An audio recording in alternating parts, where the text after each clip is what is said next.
Should have something cool on it, like a guillotine. They're like, no, we're gonna put the bridges. It's like, no, put the guillotine. What are you talking about? It's the French Revolution.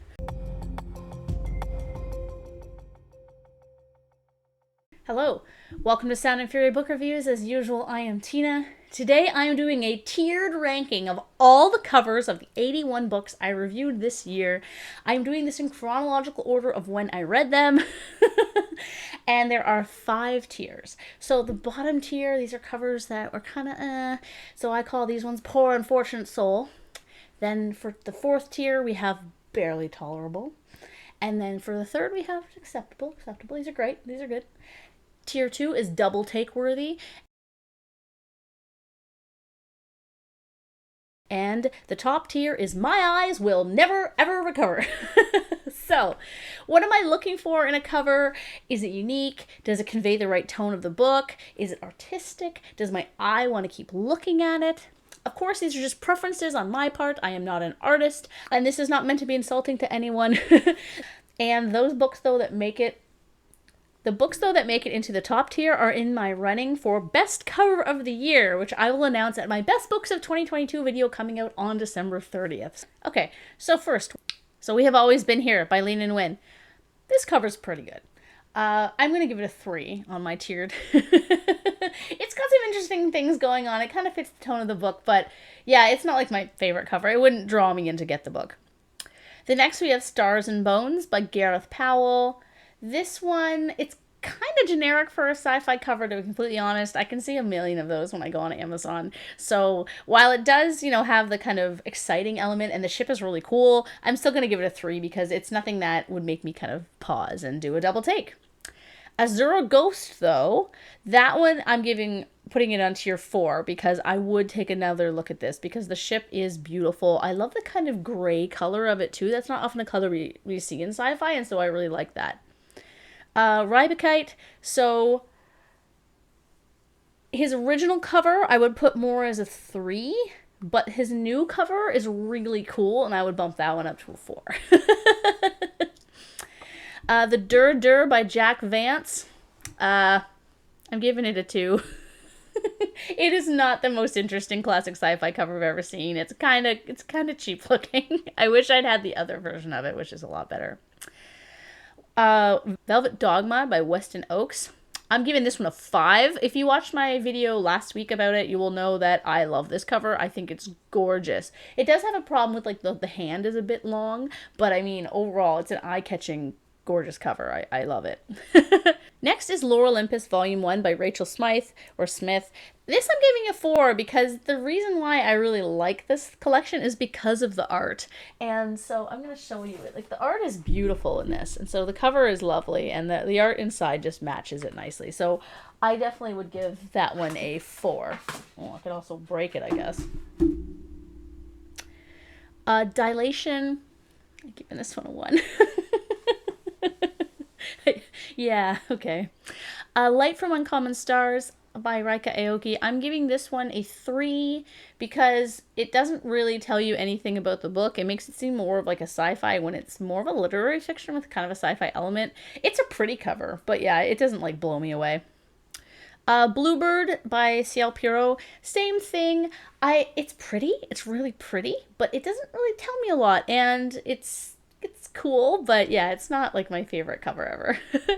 City of Dusk by Tara Sim. I'm giving this one's kind of between 3 and 4 for me. I'm giving it a 4 because when you look closer at it, it has a lot of cool details, and it actually does tie into the story quite a bit because there's like these 4 houses, and it's actually a really pretty cover. I think it would be a beautiful cover to see in real life. I think it's one of those covers that when it's on the screen, it's not as eye-popping as in real life. Our Mysterious Spaceship Moon. This is getting a 1 as well. This is the worst cover.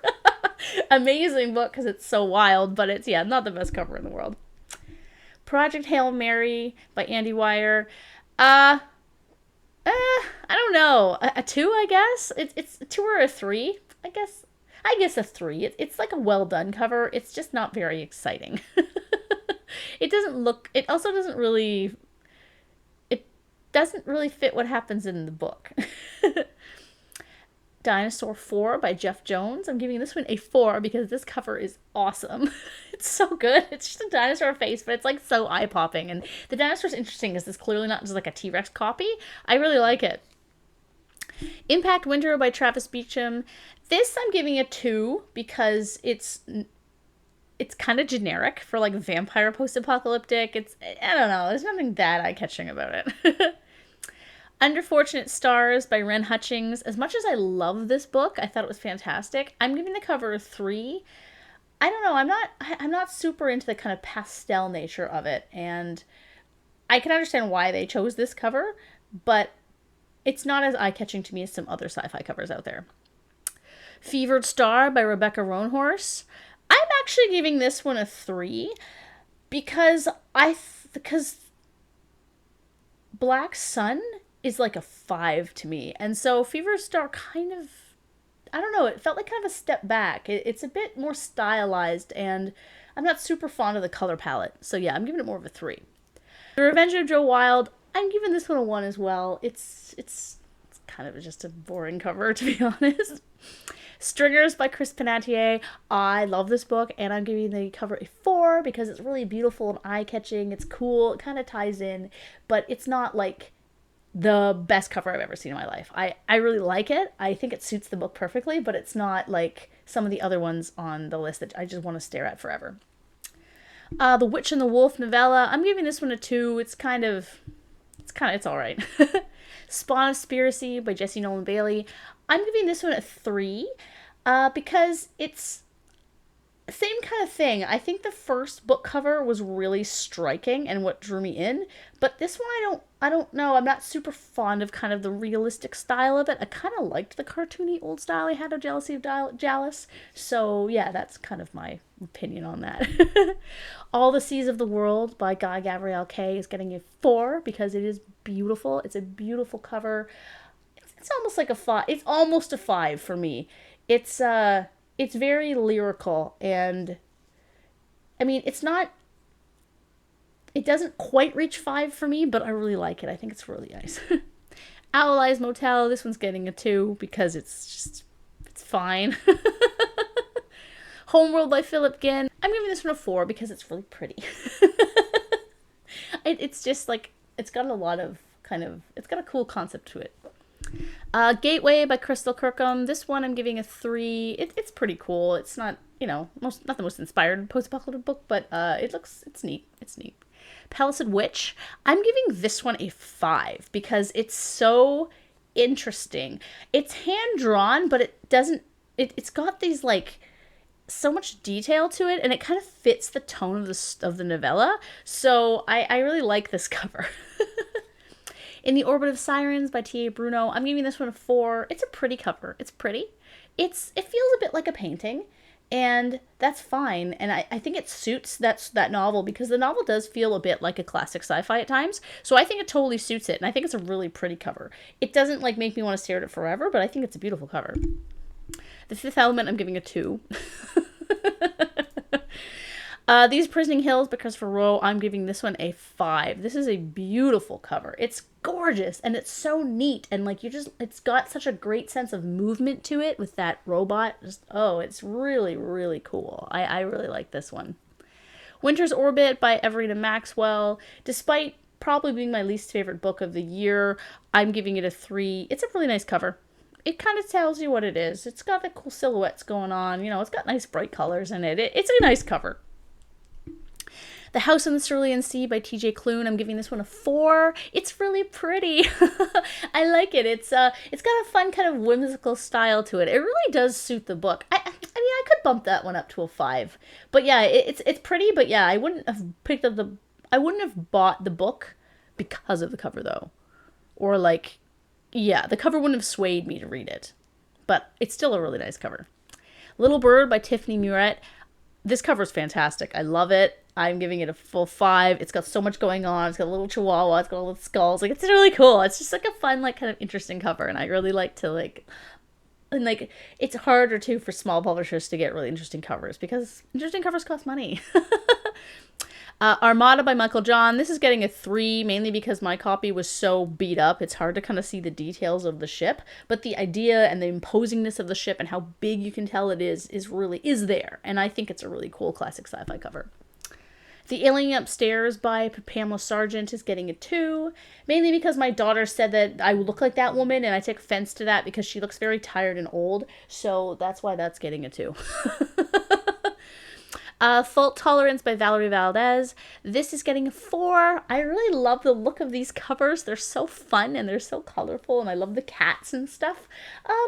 It's almost a 5 for me. I have Chilling Effect right here, and I think I would have given Chilling Effect a 5 because it would have been it was so new to me. But by Fault Tolerance, it was the third one of these, so it kind of fit the design. So yeah, I mean, I still really like those covers, though. They're really pretty. I need to get the other two. The Last Watch by J.W. Dews. This I'm giving a 4. I think the ship is really cool. I like the idea of it like splitting in half. It doesn't like completely blow my mind, but it's a really cool, interesting cover. It definitely caught my eye a few times, like on Instagram. The Pain Eater by Kyle Muntz. I'm giving this one a 4 as well. It draws you in. It's very, very simple, but it's got this really kind of darkness and tonality, and the tonality of it really suits the book. It's a wonderful cover for what the book actually is, and I think it's a really well done. And even though it's so simple, it's just sometimes the simple stuff is like can be the best stuff. I'm not saying it's the best because it's a 4, but still it's really good. The Last Cuentista by Donna Barbara Higuera. This I'm giving a 3. It's really pretty and bright. It's a middle grade book, though, so I don't know how much it would draw in kids. I think it's nice, though. A Natural Ends by Christopher Huang. I really like the alternate cover. So the one that I had was this puzzle piece one, but there's an alternate one here that's red and has like a cool, it kind of reminds me of like Knives Out. So yeah, I'm giving it a 3. I would have given the red one a 4, but I had the puzzle piece one. So Primitives by Eric Krauss. I'm going to show you this one. This is a beautiful book. It's beautiful. I talked about it a lot when I did my review, but it's a gorgeous book. I'm giving it a 4 because you can't really tell that it's post-apocalyptic from the cover, even though it's beautiful. It does not really suit the the genre. I mean, it does when you read it, but it wouldn't. If I saw this on the shelf, I would not think apocalypse. You know, so that's why I'm dropping that down a bit, even though it's a beautiful cover. Enthralled by Tiffany Roberts. I am giving this a 5 because these covers, I could stare at them all day. Not just because they're hilarious, but also because they're just like so fun. You knew this weird spider book would come back. The spider book's gonna be haunting my channel forever. But yeah, definitely it's up there. I really like these covers. I mean, they're what drew me in to read the weird spider books to begin with. Incitatus by Jacob Weiss. This I'm giving a 4. I love the cover. It's so cool, but it doesn't really match the story, and it's neat, but it's also kind of dark, kind of dreary. I kind of wish it had a bit more pop to it. It's a really interesting and really cool cover, though. It does draw your eye. Prosper's Demon by KJ Parker. 5 for sure. I love this book. I love this cover. It's so interesting to me. The concept really matches the story. It's just a very kind of, it's almost like a picture you would see in an art gallery, and you would kind of discuss what you think it means, and definitely very artistic and definitely up there for me. What Moves the Dead by T. Kingfisher. I have the one with a little rabbit on the cover, and I really like the cover, part of the 4th tier, because it is just it's just really eye-catching, and I mean, I would read anything by T. Kingfisher, but I think that it's a really neat kind of, it does tie into with the story, so it's cool. It's a 4. Daybreak 2250 AD by Andre Norton. This is a 3, mainly because it's hilarious looking. It's quite a ridiculous cover, so it's entertaining. Shards of Honor by Lois McMaster Bujold. I'm giving that one a 2. It's not very exciting. End of Empires by Toby Frost. That one's getting a 4 because I love these. I just love the style of them, and it just suits the book so well. And you know, also one of my my ugly space boyfriends on there as well. So Along the Razor's Edge. So Rob J. Hayes. Yeah, I really like this cover. It's just, I really love the anger you can see in her face, and I love the color as well. It's a really good cover. It doesn't make me want to stare at it forever. I wouldn't hang it on my wall, so I'm putting it in 4, but I really think it's great. Velocity Weapon by Megan E. O'Keefe, I'm giving it a 3.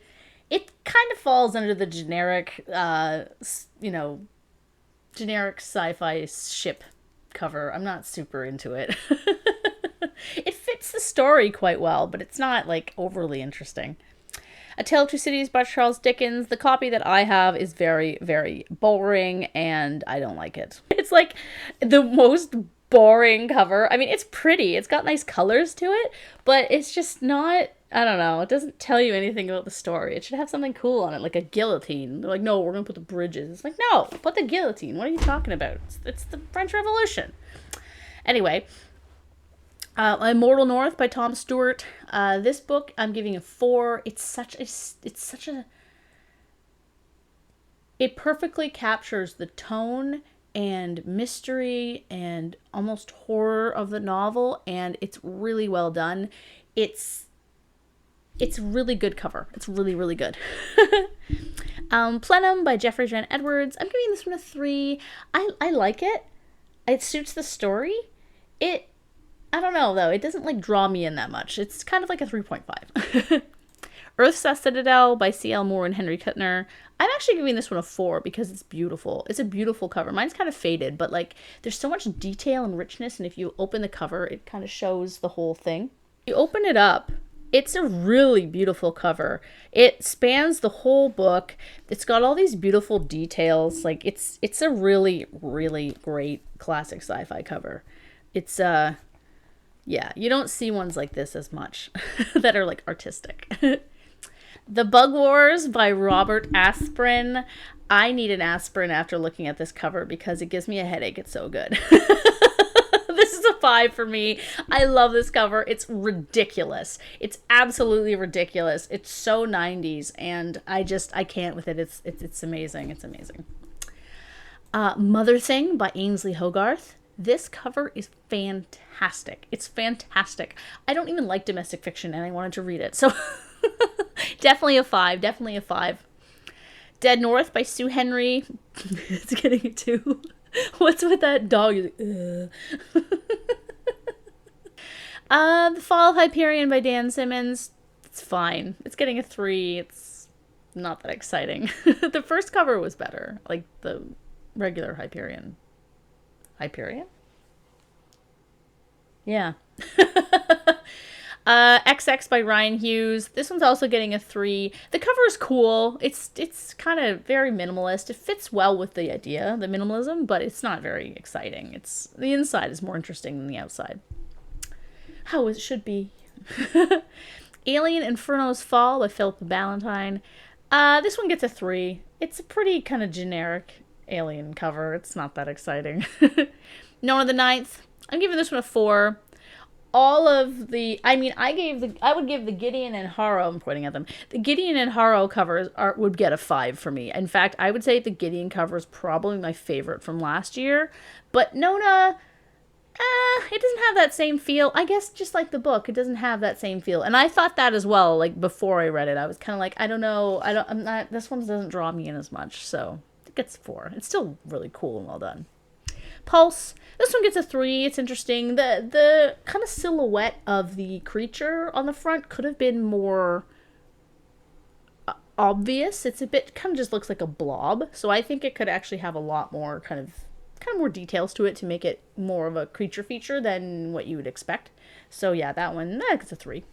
Neome. This one gets a 4. It's a lovely cover. It's really pretty. It's very bright and vibrant. I kind of love the idea of like the rose with the robot hand. It's a very great juxtaposition of like, metal and nature, things like that. The Hollows by Daniel Church. This one also gets a 4. It definitely captures the tone. It's very wintry. I really like how kind of it feels like you're in a whiteout. It does a great job. It wouldn't lure me in to read it, but I would definitely like look twice at it. Woe to the Victor. I'm giving this one actually a 5. This cover is really, really cool. It is very... It's kind of hand-drawn, but at the same time it's not, and it's got a lot of detail, but also matches the tone of the story as well. It's got a lot going on, and I really like this cover. I do like looking at it, you know. I like kind of like looking at all the different faces and stuff. It's a really good cover. Wilder Women by Ruth Emmy Lang. I'm giving this one a 4 because it's a really pretty cover. It's striking. I love the birds tie into the story, the woman's silhouette. I love the colors. I mean, oftentimes, I don't read a lot of women's fiction, but there aren't a ton of like women's fiction covers that are very evocative like this one, and this one's really nice. I mean, it made me read a women's fiction. The Seeker by David Bischoff and Christopher Lambton. It's getting a 3 because it's a laser book cover, and look at the guy's floating head, and the alien is ridiculous. It's a ridiculous cover, but it's not like ridiculous enough. Also, it does not match the story because you tricked me into thinking there was an alien human romance when there wasn't. So, Aliens Vasquez. I really like this cover. It's really cool. You've got Vasquez there, you've got the aliens, you've got a cool overhead view. It's very stylized. I'm putting it on a 5. I think it's a beautiful cover. I think it's really, really neat. Two on a Tower by Thomas Hardy. My version is very boring. Any of the versions are always boring. I'm giving it a 1. It's not very exciting. Sorry, Tom. Sorry. Through a Darkening Glass by R.S. Maxwell. I'm giving this one a 3. I like the concept. I just think that the colors kind of contrast in a way that isn't as pleasing to my eye as it could be. So it's a good cover. It matches what happens in the story pretty much, but I'm just like, I don't know. Feral Creatures by Kira Jane Buxton. I'm giving this one a 3. It suits the story and suits, it matches Hollow Kingdom's cover as well, but it wouldn't really like draw me in. Again, it doesn't really say apocalypse. And I guess there's a reason for that. The publisher's probably like, well, if it says too much apocalypse, most people that don't love apocalypse stuff won't pick it up. And it's definitely different from an apocalypse. It's more of a comedy. But at the same time, I kind of would rather see the apocalypse aspect to it, but whatever. That's just a preference thing, obviously, like all of this. Now to the Stars that I just reviewed the other day. I'm giving that one a 3. It's pretty. It's a pretty cover. It's not overly interesting, but it's pretty. Burrowed by Mary Bader Keeley. This one I'm giving a 4. It's really neat how you feel like you're in the burrow with her, and it's a great shot. It's a really great kind of trompe-l'oeil idea, and I really like that. Reinception. I'm giving this one a 3. It's interesting. It makes sense with the story. It's not the most evocative cover I've ever seen, though. Kokoro by Natsume Soseki. This one I'm giving a 2 because it's kind of boring. Manhunt. I'm giving this one a 5.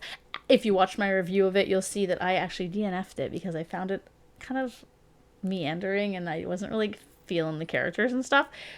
But the cover is absolutely fantastic. It's funny, it's raunchy, it's gross. It's just like it's so evocative. I would definitely stare at it again. It's not a cover I would read in public because I wouldn't want to like scare anybody, but definitely up there. Demon's Reign by Ben Galley and David Estes. Definitely up there. I absolutely love this cover. I think it's beautiful and it's up in the 5s. It's just so, I like looking at it. I see my list seems to have been gotten out of order. The last 5 are actually from September, but okay. So Cocoon, I'm giving this one a 3. The covers are pretty, like the colors are really pretty, but it doesn't really tell you anything about the story, and the colors actually don't even fit the tone of the story very well. So I'm saying it's a pretty cover, but it doesn't really fit. We All Died at Breakaway Station. The cover I have, I'm giving a 3 because it's very hard to see what's going on.